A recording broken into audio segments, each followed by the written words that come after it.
How to add a Sephora gift card to the app. Follow my instructions. Using a gift card on the Sephora app is a great way to shop without using your credit or debit card.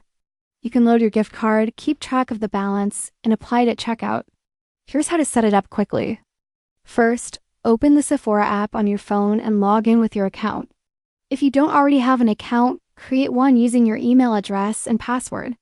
Having an account makes it easier to save your gift cards for future use. Next, go to your profile or account settings in the bottom menu. Look for the option that says Payment and Gift Cards or Wallet. This is where all your saved payment methods are stored. Tap Add Gift Card and carefully enter the card number and PIN from the back of your Sephora gift card. You may need to scratch off the silver strip to reveal the PIN. Double check that you typed the numbers correctly. Once added, the gift card balance will appear in your account wallet. When you check out, simply choose your gift card as the payment method. If your order total is more than the gift card balance, you can pay the rest with another method.